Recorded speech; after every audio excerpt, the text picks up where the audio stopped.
My name is Gareth Roberts. I'm a principal GRC consultant at CyroCyber, a company that's based in London, but I work in my home just outside Mould. I've been working them for 14 months.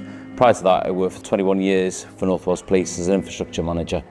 I'm fortunate that my organisation allows me to work from home, so I'm able to live in North Wales where I can enjoy, the scenery that we live in, the community, but still make a difference to an organisation that has locations over the place. I can get a train down to London, I can go to the office in Sheffield quite easily within 2.5 hours from where I'm based, but also have the comforts at home. And I think the balance allows me to then enjoy my role, but enjoy life at the same time to get the right work-life balance. A lot of people ask me what cybersecurity is from a kind of basic point of view. So cybersecurity is in two kind of elements. So you've got the individuals that might think of those hackers, the coders, those are trying to break in. Well, cybersecurity has that element where people build technology systems to prevent them. Or you can work in my world, which is what they call governance, risk and compliance. So my job is making sure the policies and people understand how to keep them all safe, making sure the passwords are complicated or making sure that they put antivirus in there. So cybersecurity is quite varied roles, but it suits everyone of different skills. So we might not be really technical into digital. Well, come and work in my world. If someone was to say to me what my top 3 skills are to do my job well, the first one is listening. It's actually hearing what people are talking about. Not only looking at the technology information that's out there, but actually understanding the level you're dealing with, because you're dealing with people who haven't got an understanding of cybersecurity generally. So they need to have someone who's able to just talk to them at their language.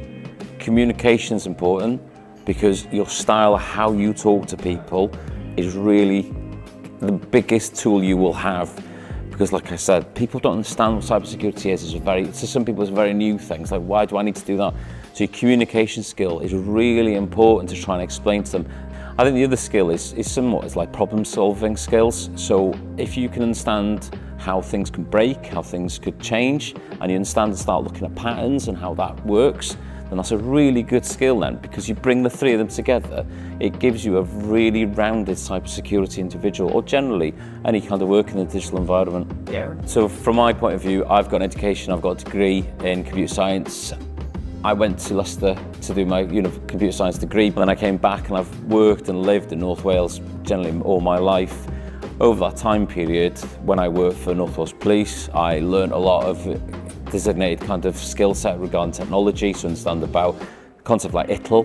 Now I've moved into the security point of view, understanding about ISO standards, so ISO standard 27001, which is the cybersecurity one. I've learned how to become an auditor. I've learned a lot more different skills. So it's not about just doing one course and that's it. With technology and digital especially, you will be constantly training and learning and adapting because technology changes. So I've had to change with that time period. My biggest skill is my communication skills, and being able to do in cybersecurity and actually seeing the benefits of it, it's amazing. I've seen a change in how my own team works, how cybersecurity works with my client, through talking, and it's the most enjoyable part of it, and I feel it really gives me a drive to push forward and do more with it as well as an environment. I'm an individual who has a neurodiverse condition. I was diagnosed later on in my school, struggled a bit in school, wasn't too sure what I wanted to do as a career path, but what I found out is that I enjoyed to look at technology. Now, what I would say is if you're someone who has got neurodiverse kind of condition and you're not too sure where to go, then I would recommend looking at digital. I've found a lot of people with a similar condition to myself work and operate in this environment. They're very honest, they're very open, and the digital kind of world doesn't judge you. And take it from me, it's the best place to learn, the best place to understand, and in actual fact, what's going through your head, your processing skills is very much with the computer you're working with. So as your brain takes over, the computer works together, you work out in balance, and you'll actually start thinking outside the box, and you'll make a difference.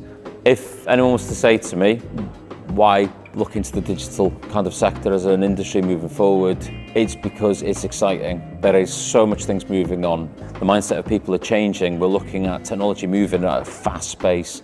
You've got the likes of quantum science, when it comes to IT. You've got satellite links, the digital transformation moving forward. There is so much moving parts at the moment, but it's exciting and it's something that's gonna just grow and grow and grow. And I think if you really want to think about a career in digital, this is the best time to do so.